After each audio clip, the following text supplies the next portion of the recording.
پھر جملے کی آپ کو سمجھ آ گئی ہوگی، ہاں بے شک جی بالکل سمجھ آ گئی۔ جی بالکل اب ہم اس بات کو کھنگالتے ہیں کہ رسول اکرم صلی اللہ تعالی وسلم بظاہر شہید بھی نہیں ہوئے، عمل بھی سرزد نہیں ہوا، اور وہ اللہ نیکی بھی شمار کرے، تو یہ دونوں باتیں متضاد تو ہو ہی نہیں سکتی۔ بے شک تو پھر ڈھونڈنا پڑے گا کہ کیسے یہ ممکن ہوا کہ جب ساری نعمتیں رسول کے پاس ہیں، اس میں بھی بعض سے لوگ اعتراض کرتے ہیں کہ ساری نعمتیں حضور کے پاس نہیں ہیں۔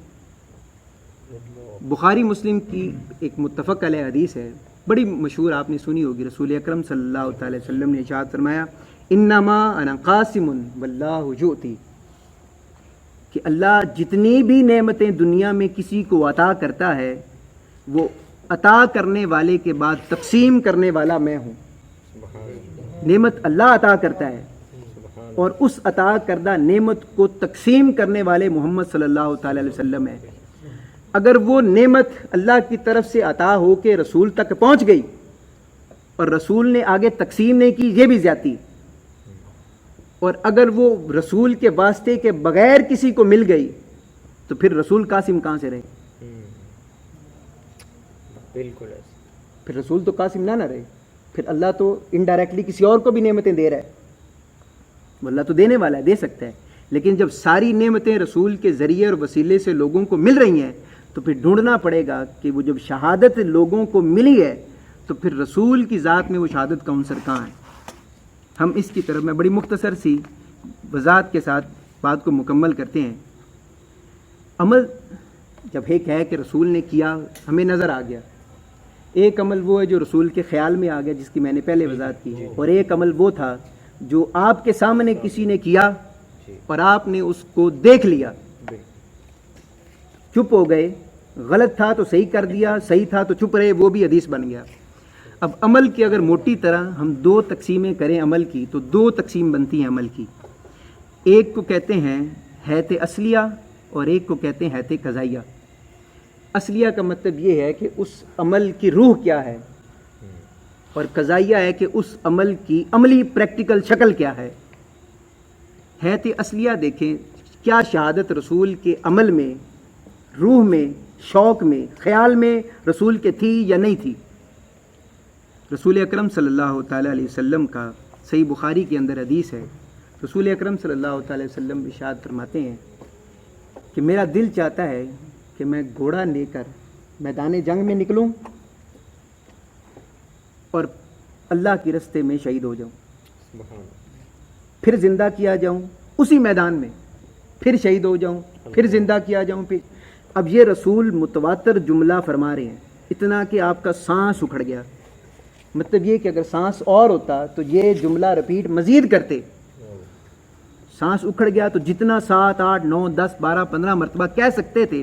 رسول نے یہ بار بار جملہ کہا کہ میں اللہ کے راستے میں گھوڑا لے کے نکلوں میدان جنگ میں اور شہید ہو جاؤں، پھر زندہ کیا جاؤں، پھر شہید ہو جاؤں، پھر زندہ کیا جاؤں، پھر شہید ہو جاؤں۔ اب یہ روح موجود ہے، عمل کی روح حضور کے اندر کیا ہے؟ موجود ہے، بخاری سے ثابت ہے۔ اب جو دوسری بات ہم نے پڑھی کہ حیت قضائیہ، اس کی عملی شکل، اب اس کی پھر آگے ہم دو جہتیں کرتے ہیں، ایک کو کہتے ہیں سری، عمل سری، اور ایک کو کہتے ہیں عمل جاری۔ سری کا مطلب یہ ہے کہ جو موت آئی ہے یہ موت کسی کے ذریعے سے آپ کو ملی، یعنی دھوکے سے چھپ کے آپ کو مارا گیا، آپ کے سامنے کوئی نہیں آیا قاتل، لیکن اس نے مارنے کا اٹیمپٹ آپ پر کیا، مارنے کی کوشش کی، اور اس نیت سے کہ آپ مر جائیں، اسے کہتے ہیں سری۔ اور آپ کے سامنے قاتل کھڑا ہو کے تلوار لے کے آپ کا سر تن سے جدا کر دے، اسے کہتے ہیں جاری۔ بات کو ذرا دھیان سے سمجھتے رہیں گے تو انشاءاللہ سمجھ آ جائے گی۔ یہاں تک سب سمجھ آ رہی ہے؟ ایک عمل تھا قضائیہ سری اور ایک کیا ہے؟ جاری۔ سری میں نے کہا کہ چھپ کر وار کیا جائے۔ جنگ خیبر میں رسول اکرم صلی اللہ تعالی وسلم زینب بنت الحارث اس کے گھر کھانے کی دعوت پر گئے، اور رسول اکرم صلی اللہ تعالی وسلم کو اس خاتون نے زہر ملا کھانا کھلایا۔ یہ جہاں تک بات آپ نے سنی، زہر ملا کھانا آپ کو کھلایا۔ آپ کے ساتھ ایک صحابی رسول حضرت بشیر بن برہ رضی اللہ تعالیٰ عنہ یہ بھی موجود تھے، دونوں نے نوالے لیے، حضور نے بھی تناول فرمایا، صحابی رسول نے بھی تناول فرمایا، دونوں نے تناول فرمایا۔ بشیر بن برہ کی موت پر شہادت ہوگی، شہید ہو گئے موقع پر،